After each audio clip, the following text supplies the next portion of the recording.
Vamos lá, quem foi sorteado? Quem são os felizardos de hoje, por favor? Bom, primeiro, Leidiane. Tá. Leidiane. Tá bom. Vai, Marilene. Marilene. Dos homens foi o Vitor e o Ronaldo. O Vitor, certo. E quem? Perdão, falhou aqui. O Vitor e quem? O Ronaldo. Tá, Vitor Ronaldo, tá ótimo. Tá. Deixa eu só acertar meu celular aqui. Tem algum microfone aberto? Vamos deixar só um aberto de cada vez, tá, Márcio? Por favor. Vamos lá. Deixa eu só colocar aqui, estou só localizando aqui as questões, tá bom? Os irmãos vão responder as perguntas, então, da semana passada, as questões que foram deixadas para os irmãos, né? Vamos ver lá, então, as questões. Nós vamos dividir também. Questões para casa. Vamos começar com os homens, né? As mulheres, com certeza, vão querer que os damos vão na frente. Então, vamos começar, como nós temos 6. São 6 perguntas, não é isso? 6 questões, Thaís? Isso, são 6. Tá, então vamos lá. Vamos colocar aqui. Vamos começar com o Ronaldo, né? O Vitor vai ficar por ordem alfabética. Ronaldo, qual a diferença entre os ministérios comuns e específicos? Você vai responder as 3 primeiras e ele responde as 4 últimas, tá? Vamos lá, Ronaldo. Amém. Graça e paz. Boa noite a todos. Boa, paz, querido. A primeira questão, entre ministérios comuns e específicos. Os ministérios comuns, eles têm principalmente as características de ser para todos da comunidade, né? Todos que ingressam na comunidade, eles têm um alcance dos ministérios específicos, que basicamente é o quê? Proclamar o evangelho, né? Isso aí todo mundo tem que saber. Evangelizar também é a praxe, né? Gerar filhos aos filhos, né? Ensiná-los a guardar todas as coisas que o Senhor nos transmitiu, né? Então, aí é discipular. E os ministérios específicos, eles servem para coordenar o corpo, né? E aí, citando exemplos, temos os apóstolos, profetas, evangelistas, o pastoreio e mestres e doutores, né? Isso, mestres e doutores é a mesma coisa, né? Isso mesmo. Que alguns estão, certo. Algumas versões têm mestres e doutores. Isso. Perfeito, ótimo. Beleza, tá ótimo, obrigado. Tá certinho. Quem deve exercer os ministérios comuns na igreja, querido? Então, isso daí também já praticamente está um pouco relacionado com o anterior, que todos os irmãos devem atuar nos ministérios comuns, né? Todos. Tá. Certo. Quais são as funções de cada ministério específico?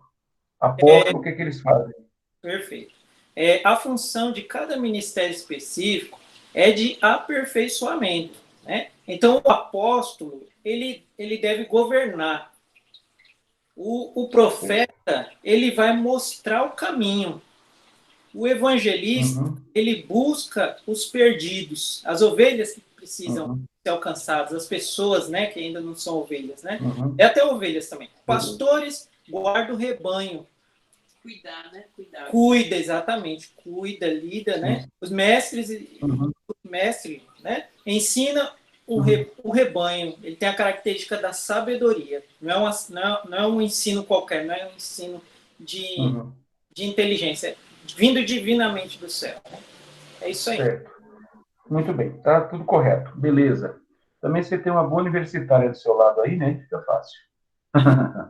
Obrigado, Ivone. Obrigado, Ronaldo. Só uma coisa importante, o Ronaldo falou que ele tem como característica, ele tem um dom da sabedoria, né?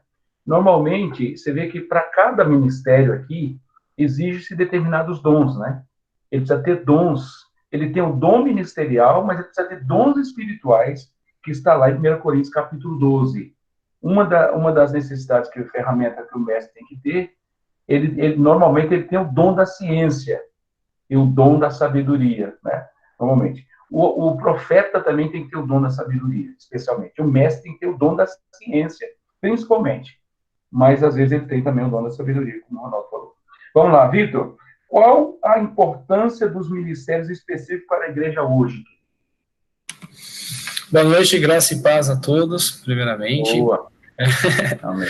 Então, pastor, a questão dos ministérios específicos, acredito eu, que é para o aperfeiçoamento da igreja, né? Para que ela cresça de forma saudável, sempre mantendo o foco nos ensinamentos de Jesus, sempre fundamentada na palavra de Deus, e para que isso venha edificar o corpo, né? Que é a igreja. E isso a gente pode ter referência, né? Tem referência propriamente nesse capítulo, né, de Efésios, no versículo 12, que fala assim, que vem do aperfeiçoamento dos santos, para a obra do ministério, para a edificação do corpo de Cristo. Aí quando você pula para o 16, fala assim, do qual todo o corpo bem ajustado e ligado pelo auxílio de todas as juntas, segundo a justa operação de cada parte, faz o aumento do corpo, para a sua edificação em amor. Então, a gente vê que a importância desses ministérios justamente para que a igreja venha a crescer de forma sadia, né, e sempre se edificando em amor. Certo. Além de Efésios 4:11, tem alguma outra parte da Bíblia em que nós encontramos, porque assim, é muito importante que a gente veja, identifique a operação desses ministérios em outros textos também, né? A gente nunca pode afirmar uma verdade baseada num texto único. Você precisa ter mais textos à luz da palavra que mostram a operação desses ministérios. Aí a minha pergunta é se você sabe, outros textos da Bíblia que falam também sobre esses ministérios. Pelo menos em alguns, não precisa ser de todos juntos, né? Mas tem algum outro texto que você poderia mostrar para nós, que, pelo menos citar, não precisa ler não, só citar. Você lembra de mais algum? Então, pastor, a gente vê a operação do ministério praticamente em quase todos os capítulos, quase todos os livros, né, do Novo Testamento, de forma direta ou indireta, né? Mas você vê bastante na parte, né, dos livros lá, que tem a passagem de Paulo, tudo, na constituição da igreja primitiva, tudo que você pode ter. Então, eu não localizei alguma referência tão específica, além dessa de Efésios 4:11. Até mesmo aqui na minha própria Bíblia, de 4:11, tem Atos 20:28, tem 1 Coríntios 12:7, aí tem várias passagens a respeito disso, mas eu deixei de uma forma bem resumida em Efésios 4:11, de 11 a 16. Tá. Quais os prejuízos que a igreja tem sofrido por falta da atuação desses ministérios hoje? Os prejuízos, ao meu ver, é aquilo que faz na contramão dessa referência que nós lemos do 12 e do 16 do 4, né? Que é justamente o contrário. Então, a ausência disso cria uma cegueira espiritual que tira a igreja do curso e do propósito que Deus estabeleceu, que Jesus estabeleceu na constituição da igreja, e acaba resultando nisso num esfriamento espiritual das pessoas, né, dos irmãos, e práticas hereges. Sim, tá. Muito bem. Os irmãos percebem que os apóstolos são aqueles que zelam pela doutrina, né? Zelam pela doutrina. Você vê que tem muitas igrejas que não tem nenhuma cobertura apostólica, eles vivem de qualquer jeito. A criançada mesmo ordena os pastores, por isso você vê o nível também o nível dos pastores e, consequentemente, o nível dos crentes, né? Por falta exatamente desses ministérios. Muito bem. Vamos ouvir as mulheres, então. Tem duas mulheres aí de Deus, Lidiane e Marilene. Marilene. Então, vai começar pela Lidiane. Lidiane, qual a diferença entre os ministérios comuns específicos na sua concepção? Então, na minha concepção, é igual mesmo o meu irmão falou. Os ministérios comuns, eles são exercidos, né, por todos, podem ser exercidos, podem e devem ser exercidos por todos da igreja, né, o ministério de evangelizar uns aos outros, do discipulado, e isso qualquer um da nossa igreja, dos nossos irmãos podem exercer. Os ministérios específicos são aqueles, né, aqueles 5 lá, que a gente estudou, que a gente viu. Nem todos têm esses ministérios específicos, né? Precisa ter alguns requisitos desses ministérios específicos. E eu até anotei um exemplo aqui, o senhor estava falando na aula passada, do time de futebol, né? E aí eu fiz uma assimilação. Nos ministérios comuns, eu assimilei o jogo de futebol como todos os jogadores jogam. Todos jogam e devem jogar. Precisam jogar e devem jogar. E aí, em campo, a gente tem também o artilheiro, o goleiro. Então, assim, todos não são goleiros, todos não são artilheiros, todos não são atacantes, tem um só. Então, eu fiz essa associação entre os ministérios comuns, que todos devem evangelizar, discipular, e os específicos que são dados a determinadas pessoas. Tá bem. Ótimo. A segunda você já respondeu, vamos para a terceira, então. Qual a função de cada ministério específico? O que faz cada um? Apóstolo, profeta, evangelista, pastor e mestre? Eu não entendi. Repete, fazendo favor. A terceira. Qual a função de cada ministério específico? O que faz o apóstolo? O que faz o profeta, o evangelista? Sim, entendi. O apóstolo, ele tem a função de governo, né? O profeta, ele mostra o caminho. O evangelista, ele busca os perdidos. Os pastores têm ali a função de guardar o rebanho, de compaixão, de amor, né? E os mestres de sabedoria. Isso, tá. É isso mesmo? Tá tudo certo. Só coloque aí, por exemplo, os profetas, a função dele é dar visão, tá? Porque não havendo visão, o povo se corrompe. Dá visão. E nesse da visão, ele aponta o caminho, né? Ele aponta o caminho. Como ele dá visão, ele aponta o caminho. Tá? Por isso que é representado pelo indicador. Coloca aí, dá visão. Ele dá visão. Bom, tá ótimo. Tá tudo certo. Vocês hoje estão craque. Todos vocês. Vamos para a dona Marilene. Qual a importância dos ministérios específicos na igreja hoje, querida? Qual a importância deles?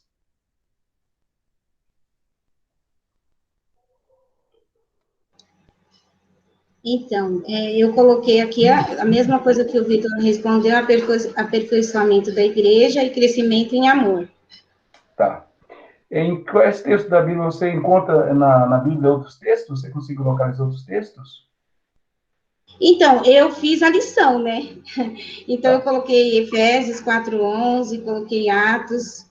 Atos o quê? Eu fiz a lição Atos 13:1. Isso aí, tem mais um texto, Atos 13:1. Lá também tem, viu, Vitor? Atos 13:1 também, tá? Fala que na igreja que havia em Antioquia havia profetas e doutores. Então, você vê ali já tem... Ela tinha profetas e doutores, certo? Em outras igrejas, tinha os outros ministérios, mas você vê que aí já tinha 2. Porque isso é bom para quebrar um pouco aquela visão, assim, não, mas porque hoje as igrejas só têm pastores, né? O pastor é aquele que ele bate o escanteio, corre para a área, cabeceia, faz o gol, pega a bola e leva no meio do campo. E não deve ser assim, né? Obviamente, cada um vai cumprir uma função. Mas isso é porque falta os ministérios. Um irmão, uma vez, um determinado homem de Deus perguntou assim: escute, amado, quem é o pastor da sua igreja? Eu. O pastor falou: sou eu. Quem é o profeta? Euzinho aqui. Quem é o evangelista? Eu. Quem é o mestre? Eu. Ele fazia tudo. Ele disse: rapaz, você é uma lástima para a igreja. Porque se ele faz tudo, ninguém precisa fazer nada, porque ele já faz tudo. Não existe o super-homem. Quem faz tudo não faz nada bem feito. É bom que a gente se especialize numa coisa específica. Entendeu? Por exemplo, no início de uma igreja, um pastor chegou o irmão, o missionário, ele vai ser de porteiro a parteira, porque não tem outro jeito, não é? Mas, com o tempo, ele vai deixando de exercer tudo. Ele começa a fazer especificamente aquilo que Deus o mandou fazer. Todo mundo está entendendo isso? Porque se eu for querer fazer tudo, eu atrapalho os outros. Imagina o camarada em futebol, a gente fala que é um camarada fominha, o fome zero. Ele quer jogar em todas as posições e fazer tudo.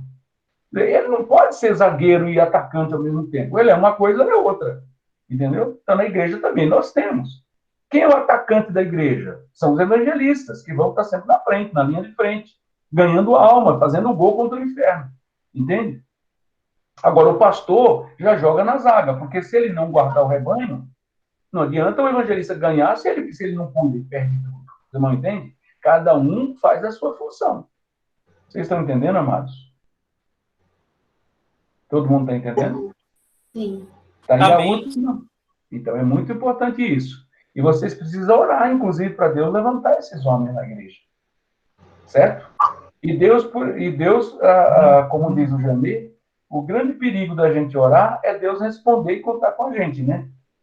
Deus fala, você vai ser aquele que eu vou levantar. Eu estou contando com você, eu vou atender a sua oração. Mas você vai ter que cooperar comigo, porque você vai ser a resposta para a sua oração. Entende? Muitas vezes nós estamos orando, mas Deus já conta conosco, nós somos a resposta para a nossa oração. Por último, querida Marilene, quais os prejuízos que a igreja tem sofrido por falta dos ministérios específicos hoje? Uma igreja doente, não tem crescimento e falta testemunho. Certo. Muito bem.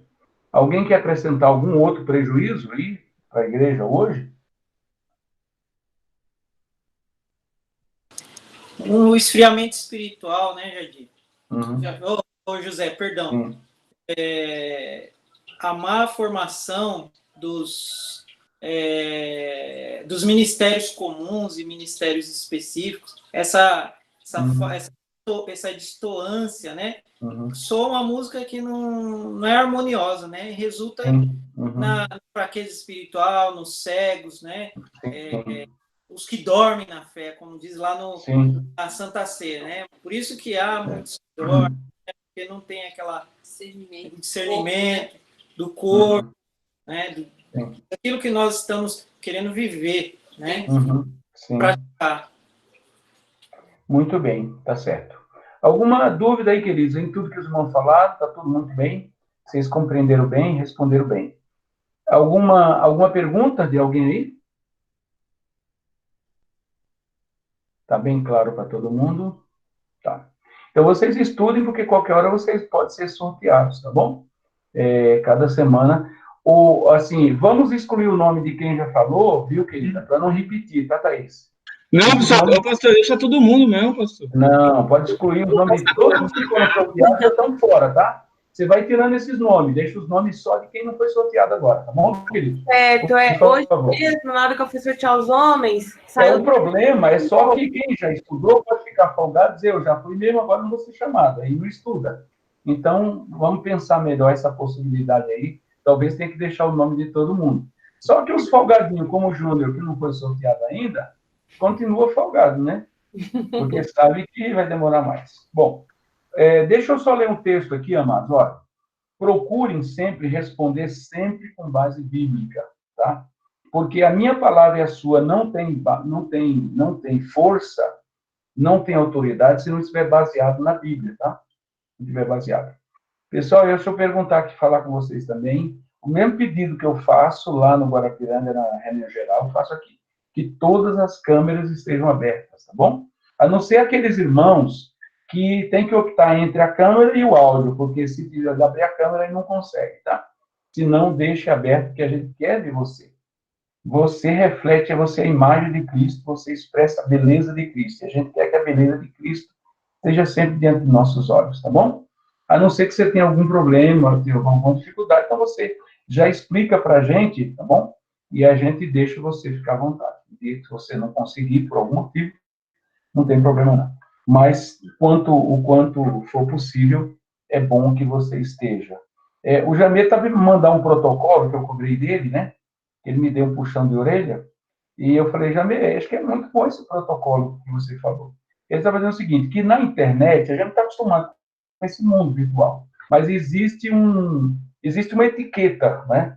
Uma das etiquetas é você não desligar a câmera. Você desligar a câmera sem justificação, É como você receber uma visita em sua casa, você se mandar para a cozinha, para o quarto, e a visita sozinho. Você está recebendo a todos nós em sua casa. Então, é muito importante isso, tá? Mas, assim, eu também estou aprendendo, tá, Marcos? Não estou criticando vocês. Eu estou entregando aquilo que eu também recebi, tá? Para vocês. Bom, deixe-me só dar uma palavra para a gente avançar.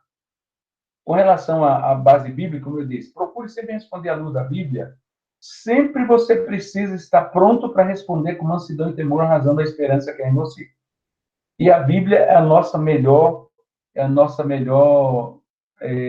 fonte de toda autoridade. Então, sempre que você estiver falando, não fale coisas que não pode provar na Bíblia, tá? Então, é bom você mostrar na Bíblia. Então, vamos lá. Eu mostrei Efésios 3, Efésios 4, 11. Eu mostrei 1 Coríntios, Atos 13, 1. E também Atos 15, 30. Diz assim, ó. Começa do 30, tá? Ó. Os que foram enviados desceram logo para Antioquia. E, tendo reunido a comunidade, entregaram a epístola. Que epístola era essa? A epístola era as decisões que foram tomadas em Jerusalém pelos apóstolos e presbíteros. E quando a leram, sobremaneira se alegraram pelo conforto recebido. Judas e Silas, que eram também profetas, eram profetas, consolaram os irmãos com muitos conselhos e os fortaleceram. Está vendo que interessante? Aqui diz que Silas e Judas, não era Judas Iscariote, tá? Judas é um nome comum na Bíblia, tá? Eles eram profetas. E diz que eles aqui, que interessante, né? Consolaram os irmãos. Porque veja que a característica do ministério apostólico, profético do Novo Testamento, é a de consolar também. É consolar, ensinar e edificar. Tá? Veja que não é só predizer o futuro. Por exemplo, lá Ágabo predisse o futuro. Mas aqui eles estão consolando a igreja. Você vê que importante o ministério profético? Eles eram profetas. E, olha, é diferente entre... E eu vou mostrar para vocês uma curiosidade que é muito interessante isso. A Bíblia, amados, é muito rica. A Bíblia tem resposta para tudo. Você vê, então, aqui mais um texto que fala dos ministérios. Tá certo? Aí as pessoas dizem assim, não, mas tem alguns batistas tradicionais, as igrejas históricas, dizem que os dons e os ministérios cessaram, tá? Com a morte dos apóstolos cessou tudo. Aí eu pergunto, é uma questão de bom senso. O diabo está mais endemoniado hoje ou no dia dos apóstolos? O que vocês acham? Eu acho que o diabo está mais endiabrado hoje do que antes, né? Porque há um processo, amados, de alimentação e retroalimentação da história. A história corrompida e perversa, e a Bíblia diz, por se multiplicar a iniquidade, então, veja bem, a história alimenta a maldade do diabo. O diabo alimenta a história para que ela se torne pior. Então, há um fenômeno de alimentação e retroalimentação do diabo. Hoje, o diabo, com certeza, está mais irado do que antes. E está fazendo mais diabrura do que antes, porque os homens estão dando mais ajuda ao diabo. Agora, imagine, quando a igreja mais precisa das ferramentas, Deus faz cessar as ferramentas, não dá mais para a igreja. Não, amados. A Bíblia diz, nos últimos dias derramarei do meu Espírito. Se o Espírito Santo é derramado, todos os dons e poder e maravilha do Espírito Santo vêm junto. Então, nós devemos esperar muito mais a operação de Deus hoje do que antes. E como é que Deus vai fazer cessar os dons ministeriais e os dons espirituais, quando mais a igreja precisa deles? Então, quando Paulo fala em Efésios, ali ele está falando da igreja de todas as épocas. A igreja primitiva não tinha ainda todos os ministérios em funcionamento, possivelmente porque era uma igreja nova, uma igreja, digamos assim, adolescente, né? Ela tinha aí 70 anos, digamos assim. Se você for considerar, ela nasce a partir da ressurreição de Cristo. Então, no ano 100, teoricamente, ela teria 67 anos. Era uma igreja relativamente jovem, né? Ela podia ser que ela não tivesse, mas Paulo está dando a planta do que deve ser a igreja, composta por todos os ministérios, por todas as operações. Tá certo, amados? Então, lógico que tudo isso que eu estou mostrando para vocês é dentro de uma ótica de restauração da igreja, tá? Que é o que nós cremos, a necessidade de restauração da igreja. Tá bem? Aqui você vê que há a operação dos dois ministérios. Há dois profetas aqui que estão consolando a igreja. E eu falei que você quer ler outro texto em Atos. Atos é muito interessante, porque Atos dos Apóstolos... Vamos para Atos, capítulo 21. Atos dos Apóstolos, podemos chamar também de Atos do Espírito Santo. Tá? Aqui registra-se pelo menos 5 Pentecostes, 5 derramar do Espírito Santo sobre a igreja. Mas olha uma curiosidade em Atos, capítulo 21, 21, verso 8. Olha que interessante aqui. Preste muita atenção, tá? Porque na Bíblia, uma vírgula tem um significado muito grande. Você precisa considerar as vírgulas também na Bíblia, viu? Não despreza as vírgulas, não, porque elas têm sentido também. Tem crente que lê a Bíblia que nem o Chaves, né?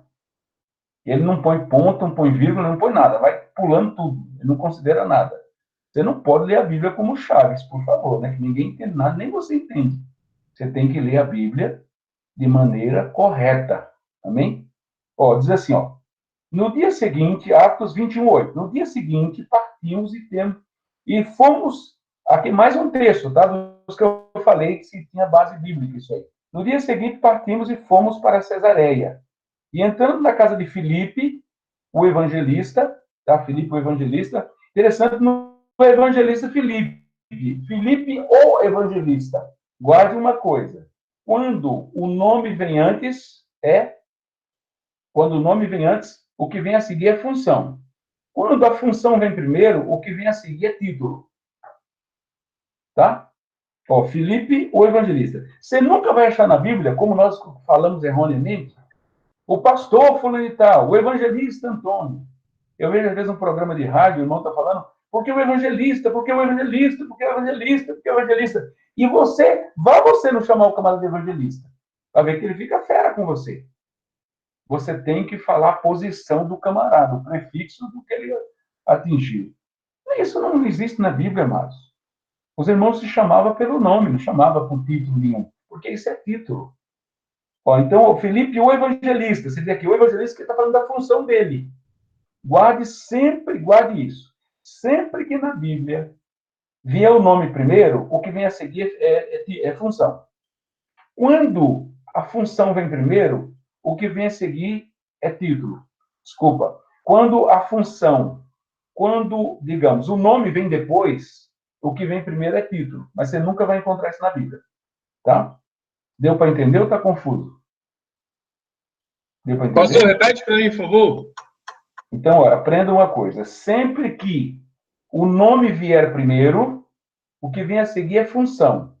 Está designando a função. Paulo, o apóstolo de Jesus Cristo, fala da função dele no corpo. Porque ele precisa se qualificar para falar com a igreja. Porque se ele fosse um Zé Pereira, com certeza ele nem colocaria o nome dele lá. Mas Paulo, apóstolo, está falando da função dele. Ele tem função de autoridade para escrever a carta e mandar na igreja. Entende? Por isso que ele ficou lá, Paulo apóstolo. Tá certo? Nunca você vai encontrar apóstolo Paulo. Então, eu digo o seguinte, sempre que o nome vier primeiro, o que vem a seguir é título. Quando o nome vem depois, o que vem antes, então, é título. Mas você nunca vai encontrar isso na Bíblia, tá? Você vê aqui, Filipe, primeiro nome, depois o evangelista. Está designando a função dele, tá? Lembrando, porque ele se destacou no evangelismo. Foi ele que evangelizou o eunuco lá no capítulo 8. E ele foi um dos 7 que foi escolhido lá. Você vê como evoluiu o ministério? Ele começou como uma pessoa servindo às mesas. Agora ele já é um evangelista reconhecido pela igreja. Você vê que coisa maravilhosa? Ele chegou primeiro em Filipe, na cidade de Samaria, né? Ele era um dos 12, que era um dos 7, que foi escolhido lá no capítulo 6. Ficamos com ele. Tinha 4 filhas donzelas que profetizavam. Olha que interessante, hein? Guarde bem isso, marca aí, profetizavam. Demorando-os ali alguns dias, desceu da Judéia um profeta chamado Ágabo. Olha que interessante, fala que elas profetizavam e fala que o outro era profeta. Você vê que diferente? Porque assim, Se você falar assim, você, Zé, você trabalha de pedreiro, você consegue fazer um muro, uma parede? Você consegue levantar uma parede? Eu digo, consigo. Eu posso trabalhar de pedreiro, mas eu não sou pedreiro. Eu posso levantar uma parede, eu só não garanto que ela vai ficar de pé por muito tempo. Mas que eu levanto. Certo? Agora, é diferente o Edísio. O Edísio é um exímio pedreiro. O exímio, o Edísio, ele é um pedreiro. O Pretônio também é pedreiro, né? Se eles construírem um muro, se eles construírem uma parede, não vai cair, porque eles são profissionais da área.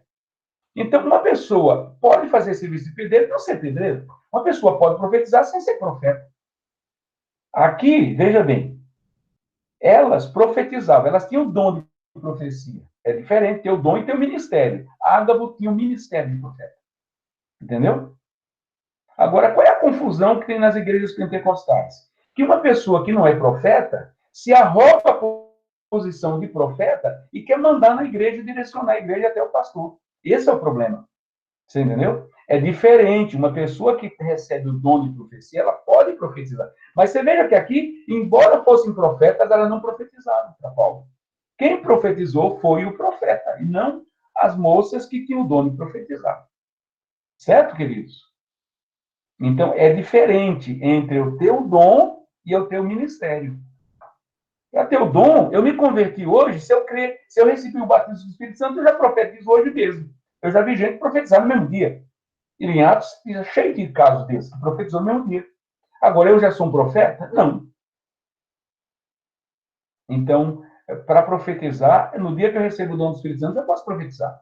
Certo? Agora, essa profecia tem que ser julgada. Certo, queridos? Todos podem profetizar um após o outro, mas deve ser julgado. Já a profecia do profeta não precisa ser julgado, porque ele já é um homem experimentado. Ele tem um nível de pastor. E você sabe que pastor não gera da noite para o dia, né? Eu, por exemplo, fiquei 12 anos atuando como diácono, para ser reconhecido como pastor. Um pastor não se forma da noite para o dia. Pastor que se forma da noite para o dia é como abóbora. Nasce rápido e apodrece rápido. O carvalho ele demora 100 anos para estar maduro, mas ele dura uma eternidade. Então, ministério também é assim. Ministério também, tudo que vem muito rápido vai ser muito rápido. Então, às vezes demora um pouco mais. Mas, às vezes demora um pouco mais para ser reconhecido, né? Quando a gente é reconhecido, tem duas coisas diferentes. Nós podemos receber a autoridade de Deus, mas a autorização quem dá é o homem. Por exemplo, nós estamos formando 4 pastores que vão receber autorização. Eles já têm autoridade? Tem. Mas eles precisam receber reconhecimento do homem. Quem dá autoridade é Deus, quem dá autorização é o homem. Por isso que Paulo diz a Timóteo, a ninguém põe precipitadamente as mãos. Entende? Esses homens estão sendo formados. Né? Eles vão passar por um concílio, passaram pela Assembleia Geral da Igreja, estão passando pelo crivo dos obreiros e agora vão passar pelo crivo do concílio de pastores. Por quê? E depois vai ser abençoado por um apóstolo. Quer dizer, não pode ser ordenado a pastor a título de toque de caixa, porque é uma coisa muito séria, né, Márcio? Uma das recomendações é que ele não seja neófito. Ele não pode ser um novo convertido, uma pessoa novata. Tem que ser um homem experimentado. Entendeu? Tanto um homem como a mulher, porque se ordena o casal, não ordena só o homem, né? Ordena o casal, ao pastorado. Vocês percebem aqui como é interessante? Qual é a confusão que existe, às vezes, nas igrejas? É que, principalmente a igreja pentecostal. É que o profeta tem status de pastor. Tem igrejas que o profeta, ou a pessoa que tem o dom de profecia, ele manda no pastor. Ele manda o pastor calar a boca.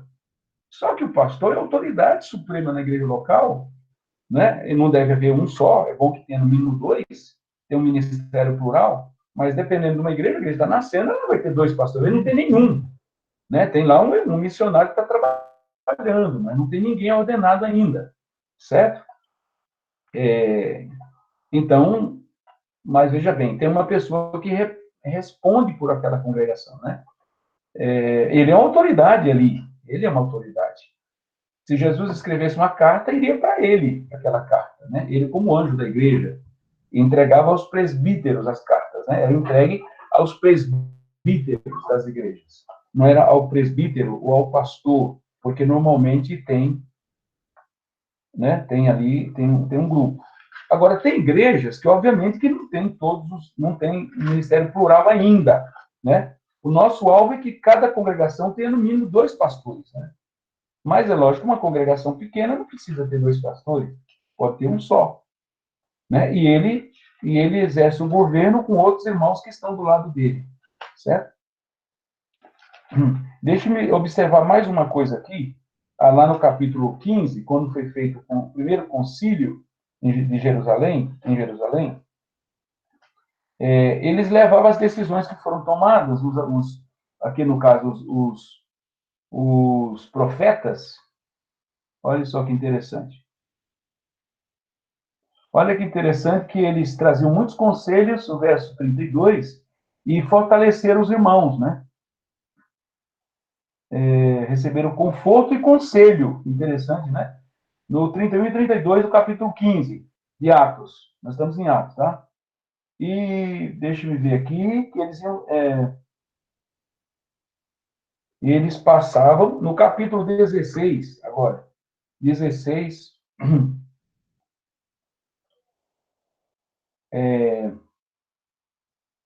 Eles entregavam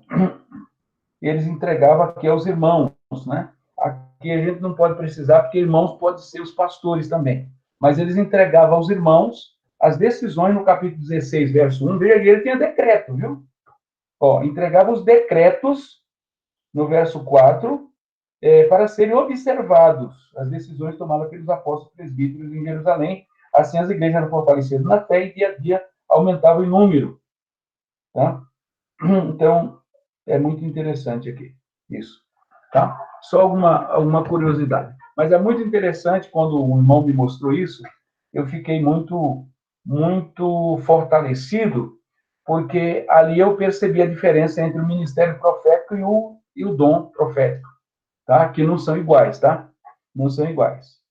Tem uma diferença muito grande. E quando a gente não entende que há diferença, a gente faz muita confusão para dentro da igreja. Né? Tudo bem, amados? Alguma pergunta? Bom, nós já estamos gravando, né, aqui. Vamos avançar, então. Anote as perguntas para o final. No final, a gente sempre bate um papo. Vamos embora, então, que já se faz tarde, né? A hora. Bom, nós estamos falando sobre os ministérios. Mostramos 5 ministérios de aperfeiçoamento, mas vamos mostrar que existe. Se você pegar lá aquele que eu mandei para vocês, que está aí no GIM, está no nosso grupo, os diversos níveis, você vai ver ali, ó, os ministérios que nós temos na igreja, reconhecidamente, né? Vamos falar em termos de hierárquico, termo de hierarquia. Eu tô abrindo lá, tá? Deixa eu abrir aqui. Peraí, eu estou abrindo, se você tiver a possibilidade de abrir o seu também, eu vou abrir aqui. Vamos pegar. Nós falamos de 5 ministérios de aperfeiçoamento, não foi isso? Mas nós temos aquela escalinha, aquela escada, níveis espirituais dos discípulos. Aí nós temos lá, por exemplo, no topo nós temos apóstolos, tá? Nós, no caso, nós temos apóstolos, nós temos presbítero. Por exemplo, eu sou um presbítero, certo? Eu sou um presbítero, nós temos presbíteros, nós temos pastores, tá? Hoje em dia, na nossa igreja, os pastores são também presbíteros, tá? Mas algumas, eu conheço igrejas que os presbíteros estão num nível e os pastores estão no outro, tá? Por quê? Porque quem toma decisões, os pastores, de maneira geral, cuidam do povo, mas os presbíteros exercem função de governo. Então, quem administra mesmo o dia a dia da igreja, quem toma as grandes decisões são os presbíteros, que são pastores maduros e sábios. Nem todo pastor, às vezes, tem sabedoria. Às vezes ele cuida bem de pessoas, mas na hora de tomar decisões, ele não sabe, ele toma decisões desastradas. Então é preciso que os homens, que quem toma decisão sejam presbíteros. Presbíteros fala da qualidade, da maturidade desse pastor. Ele é um ancião, é uma pessoa madura, é uma pessoa sábia para tomar as decisões. tá? No nosso caso, nós não temos diferenciação, não, tá? Nós somos pastores e presbíteros ao mesmo tempo. Eu e o Marquinhos e o Jadir, nós tomamos as decisões em conjunto, certo? Mesmo a gente não... E quando a gente tem dúvida, a gente consulta o Jamei, que é a nossa cobertura, certo? Mas tem igrejas que têm presbítero. A nossa tendência, com o tempo, é a gente fazer conforme as congregações vão crescendo, a gente faz uma diferenciação entre presbíteros e pastores, tá? Que hoje não existe, não tem essa diferença não, tá? Depois nós temos os diáconos, então nós temos lá no topo apóstolos, que nós não temos na nossa igreja, apóstolos, tá? Nós temos só presbítero para baixo. Depois temos pastores, depois temos diáconos, depois temos cooperadores, tá? Temos líderes de grupos caseiros, temos discipuladores, e daí para baixo são irmãos que não exercem autoridade, tá? Mas funções de autoridade são discipuladores, líderes de grupo, cooperadores, diáconos, pastores, presbíteros e apóstolos, tá? Então nós temos também essas funções para vocês entenderem, então, o que como é que funciona no caso do nosso ministério, né?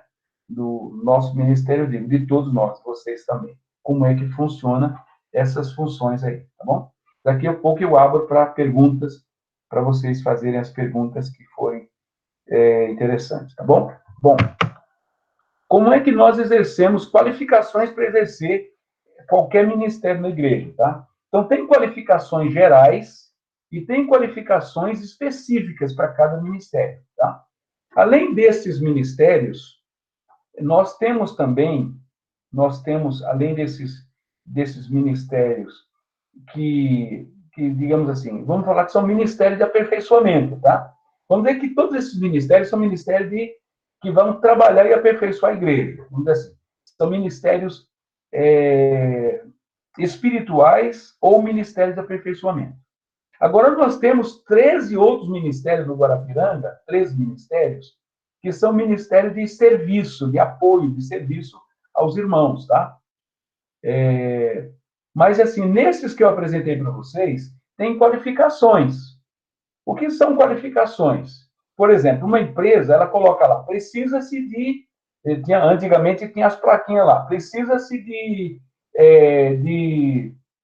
vamos falar uma coisa já bem ultrapassada. Precisa de ferramenteiro, por exemplo. Ferramenteiro já foi uma profissão muito, muito boa e que era um dos melhores salários que tinha nas empresas. Mas aí vai dizer, precisa de tantos anos de experiência, precisa ter curso disso, daquilo outro, certo? Então não era só o camarada dizer, não, eu me candidatei à vaga, já estou aprovado. Não, a empresa saber se ele tem as qualificações para exercer aquela função. Por exemplo, quando lá no capítulo 3, verso 1 de Timóteo, 1 Timóteo, diz assim, se alguém deseja o episcopado, excelente obra deseja. Convém, porém, que o bispo seja, aí vem as qualificações, marido de uma só mulher, e não é em cada esquina, né?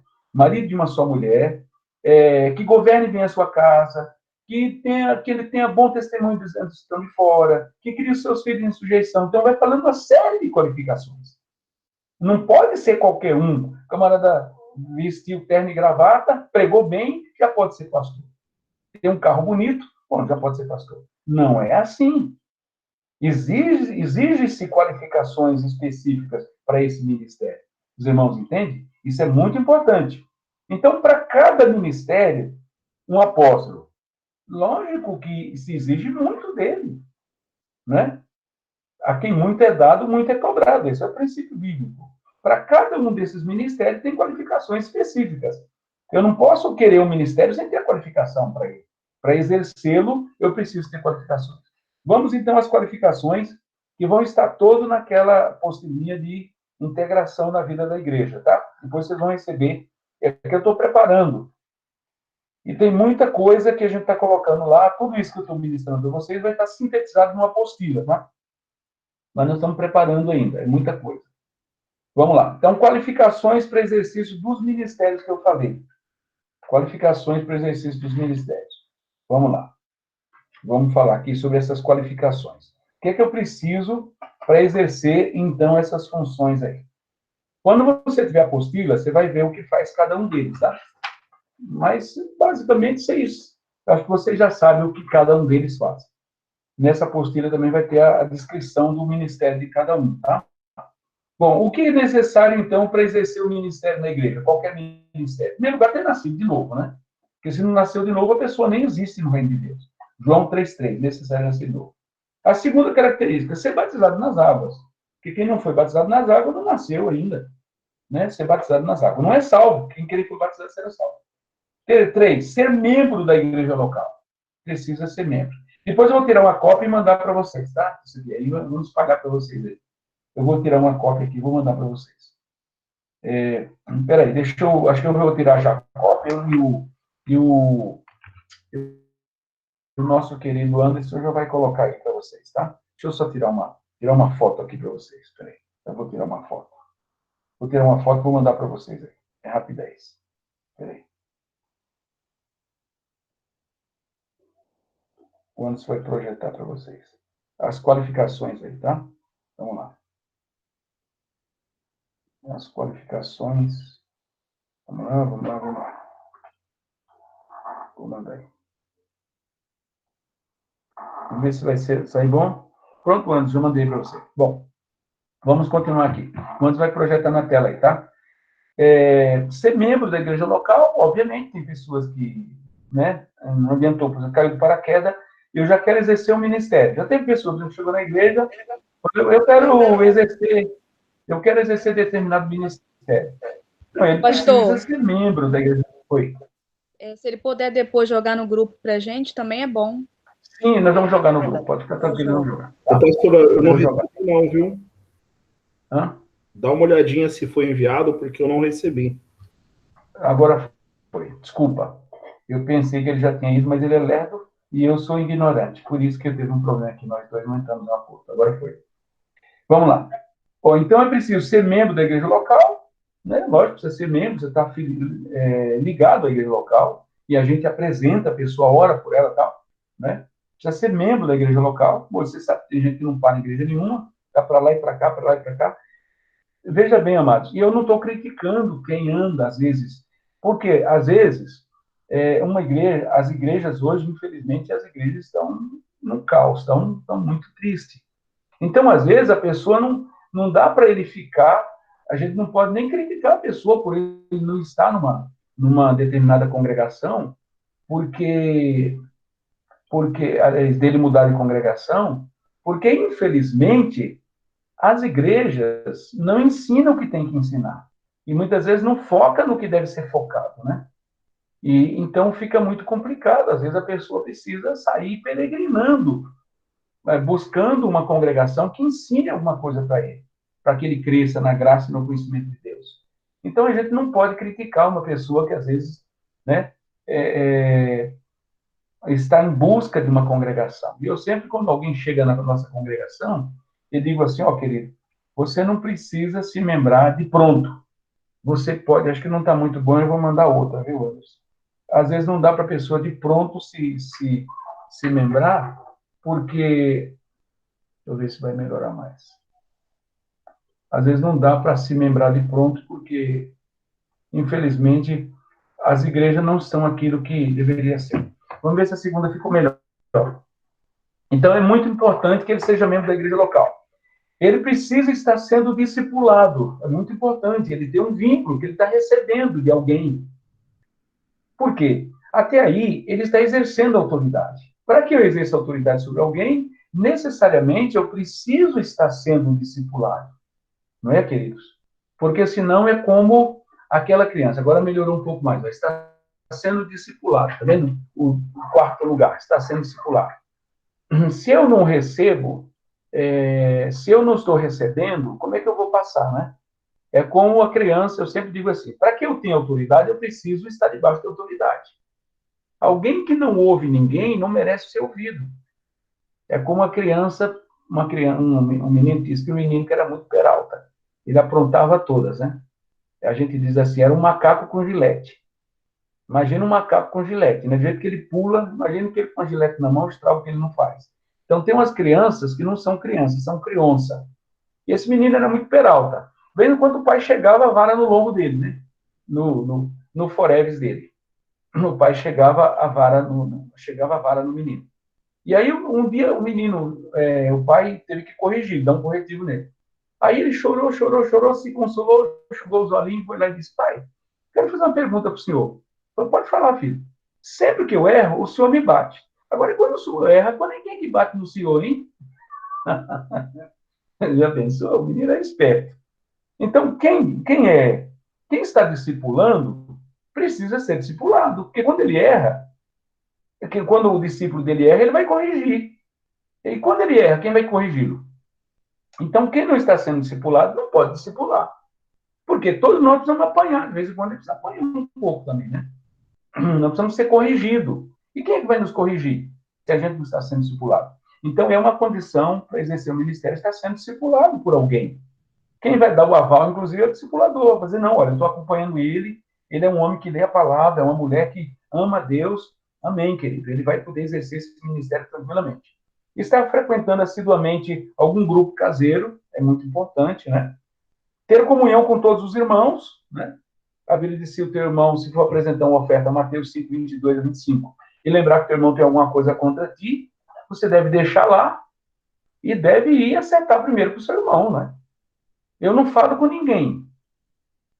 Digamos assim. Eu não falo com ninguém.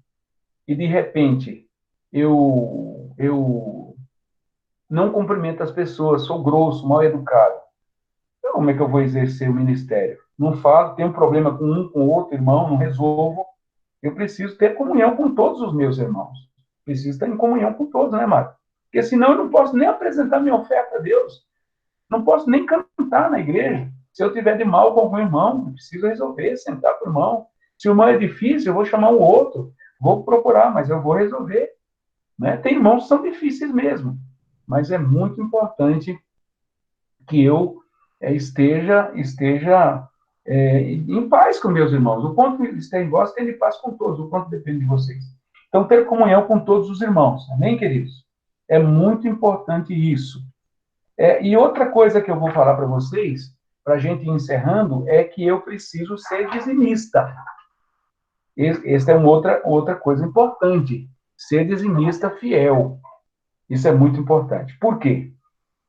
Aí não está aí, tá? Mas na nova apostila já vai sair com esse item, tá? É importante que eu seja também isso, ser fiel regular. E o Anderson tem isso, tem essa. E está em qual apostila, Anderson? O pastor Jet tinha me mandado, o senhor também me mandou num. Eu mandei, tá. Isso, tá ótimo, tá. Então, Anderson. E você tinha aí, não passou para nós? Você nem sabia que era essa? Eu vou mandar no zap para todo mundo. Tá bom. Você pode projetar aí para nós? Tá. A sua, dá para projetar aí? Dá para projetar bem. Porque nós vamos ver o oitavo e último, né? O sétimo, eu acho. Ter comunhão com todos os irmãos. Então, são coisas assim básicas, né, Mário? Agora, lógico, para cada ministério tem qualificações específicas. Por exemplo, se eu vou exercer o ministério da palavra, é óbvio que eu tenho que, pelo menos, saber pregar, né? Eu preciso entender o básico, pelo menos, de homilética e hermenêutica. Eu preciso saber interpretar a Bíblia e expor a Bíblia. É lógico que eu não preciso ser um mestre, não preciso ter um curso de teologia, mas eu preciso saber o que eu estou falando, né, queridos? Eu não posso simplesmente dizer: eu quero ser um pregador. Espera aí, mas os ouvidos dos irmãos não pode ficar ouvindo bobagem. Você tem que saber o que você vai pregar. Você tem que saber preparar uma pregação. Então, tem alguns requisitos ali mínimos, né, para cada ministério. Os irmãos entendem? Então, tudo isso, dependendo do ministério que você almeja, vai ter um líder daquele ministério e ele vai dizer para você: olha, querido, você é muito bem-vindo, que bom, vamos trabalhar junto, vamos crescer juntos, né? E ninguém nasce sabendo nada, né? A gente não nasce sabendo tudo, perdão. Sabendo nada, a gente não nasce sabendo nada, a gente precisa aprender. Então, é importante, por quê? Porque, amados, o dízimo, obviamente, a gente não pode obrigar ninguém a contribuir. Não é uma coisa obrigatória. Digamos assim, eu sou obrigado a dar o dízimo? Não, você não é obrigado a dar o dízimo. Ninguém é obrigado a nada, aliás, né? Não pode ser uma coisa que seja obrigatória. Porém, por que Deus ordenou o dízimo? O dízimo ajuda a lidar com a nossa avareza. ajuda a lidar com a avareza, com a indisciplina, você entendeu? Ajuda a financiar o reino de Deus. Alguns dizem assim, mas o dízimo é da lei. Não, não é da lei, não. Se você conhece a Bíblia, você vai ver que Abraão deu dízimo muito antes da lei. Ele deu dízimo. Dízimo é questão de honra. A Bíblia diz em Provérbios 3:9, honra o Senhor com as primícias de todas as tuas rendas, e ele fará fartar os teus celeiros, e de mosto encherão os teus lagares. Então, dízimo é questão de honra. Quando eu entrego dízimo, eu estou honrando os meus líderes, e eu estou honrando a Deus, entende? Porque Deus tem uma obra na terra, e essa obra precisa ser financiada. Por quem? Pelo governo? Não, o governo não vai financiar. O governo não vai obviamente, financiar a obra, o trabalho da igreja, né, Márcio?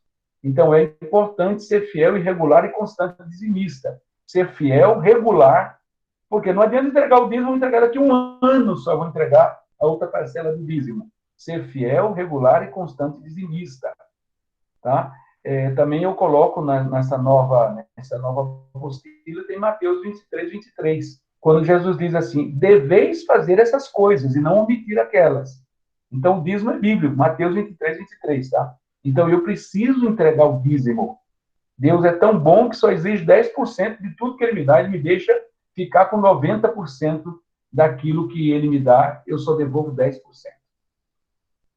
Então, é muito importante isso, amados. Por quê? Como é que a gente financia o reino? Através do dízimo, através das ofertas. Hoje, por exemplo, graças a Deus, nós temos as duas igrejas têm prédio próprio, né? Os irmãos em Senador Firmino também, graças a Deus, graças à generosidade do Pretone, nós temos hoje um terreno, né? Mas como é que nós vamos construir? Os irmãos têm que ser fiéis dizimistas. Por quê? Porque nós precisamos construir um prédio bom para a igreja se reunir. Um lugar onde tenha, digamos assim, um lugar de lazer também para a igreja. Agora, tudo isso custa dinheiro, amados. Nós vamos financiar como? Como é que nós vamos financiar o reino? Através dos dízimos de oferta. Como é que nós vamos comprar um prédio para a igreja se reunir? Para não ficar jogando dinheiro fora com aluguel. Vai ser através dos dízimos, né? Aí eles falam assim, mas no Novo Testamento não fala sobre dízimo. Os irmãos entregavam tudo. Você falar, se a pessoa entregar 100%, você diz que vai entregar só 10%, né? Você vê que era uma prática dos irmãos eles entregavam tudo. Agora, por que o Novo Atos não fala de dízimo? Não fala de dízimo porque os irmãos entregavam tudo aos pés dos apóstolos. É interessante, eu estava ouvindo uma palavra que é interessante, né? Que entregava aos pés dos apóstolos. Hoje tem que entregar no bolso dos apóstolos. Os apóstolos de hoje querem que ponha no bolso, né? No bolso dos pastores. Mas não é isso. Entregava aos pés dos apóstolos. Os de hoje querem que você ponha no bolso deles. Nos pés dos apóstolos para administrar para a igreja. Não é para administrar para ele comprar fazenda e fazenda, mais fazenda de gado, né? Como o rei do gado lá, né? Ficava mentindo lá, chorando que precisava pagar a prestação do terreno, ele estava comprando gado, né? Então, isso é uma vergonhice, isso é uma cachorrada, isso é uma canalice que não tem classificação, né? Então, colocava aos pés dos apóstolos. Eles entregava ali 100%. Aí, nesse contexto, não cabia falar, não, vocês podem entregar 10%. Os irmãos eram tão generosos que entregavam 100%, não é? Mas, assim, a gente aproveita a estrutura do Velho Testamento. Por que Deus instituiu o dízimo? Para financiar a obra de Deus, porque tinha que ter uma tribo que ia cuidar do povo, a tribo de Levi. Agora, essa tribo precisa ser sustentada pelas demais tribos, porque como é que eles iam se dedicar incansavelmente ao ministério do templo se não houvesse, se eles não fossem sustentados pelas outras tribos? Por isso, Deus estabeleceu o dízimo. E nós vamos ver que o dízimo é muito anterior à lei, né? Então, tem pessoas que dizem, mas isso é da lei, nós não estamos debaixo da lei. Né? Então, é interessante que tem pessoas que crêem no dízimo para receber, mas ele não crê no dízimo para dar, né? Por exemplo, ele quer um prédio bom para ele, um prédio em boas condições, um prédio próprio para não jogar dinheiro fora. Eu sempre tive uma preocupação muito grande da gente ter prédio próprio, porque eu achava que jogar 20, 30 mil por mês de dinheiro fora no aluguel era um desperdício que a gente podia usar para missionários, né? E assim, graças a Deus, nós começamos a igreja, começamos a nos reunir no Guarapiranga no ano de 90, e em 94 nós compramos o nosso terreno lá no Guarapiranga. São Bernardo, nós começamos a congregação em 93, também em 95, por aí, nós compramos também aquele terreno e construímos o prédio. Né? Em 2003, nós compramos o sítio, né? Compramos aquele terreno. Tudo com dízimos e ofertas dos irmãos. E o nosso povo não é um povo rico, mas Deus nos deu as condições de comprar, porque os irmãos são fiéis nos dízimos, nas ofertas. Porque a gente ensina os irmãos a serem dizimistas, né? Porque, amados, como é que nós vamos financiar o reino de Deus? Através dos dízimos. Não tem como a gente financiar o reino de Deus, financiar a obra de Deus, sem pedindo dinheiro para o governo, pedindo dinheiro do farol. Isso é uma vergonha a igreja ficar pedindo dinheiro para o governo, ficar mendigando dos faróis para pedir dinheiro. Nós precisamos construir nossa igreja. Então, por favor, eu acho uma vergonha, amados. Eu acho uma vergonha. Deus vai sustentar a sua obra através de mim e de você, entregando os dízimos, tá? Então, assim, só uma curiosidade, os membros entregam o dízimo para a igreja. Os pastores entregam os dízimos para os apóstolos. Por exemplo, eu entrego meu dízimo, eu não entrego na igreja, eu entrego para o Jamê, para o fundo apostólico, por exemplo. E o fundo apostólico financia as viagens do Jamê pelo mundo afora que eles assistem igreja na África. E a África, por exemplo, os irmãos não têm dinheiro para pagar passagem de avião para ele. Mas eu e todos os pastores são cobertos por ele, enviamos o nosso dízimo dos dízimos, nós enviamos para ele. Por exemplo, os levitas recebiam os dízimos e tinha que dar o dízimo dos dízimos aos sacerdotes. Então a gente segue essa estrutura. Por exemplo, os irmãos nos honram entregando os dízimos. E nós que temos tempo integral na obra, obviamente que não recebemos todos os dízimos, recebemos parte dos dízimos.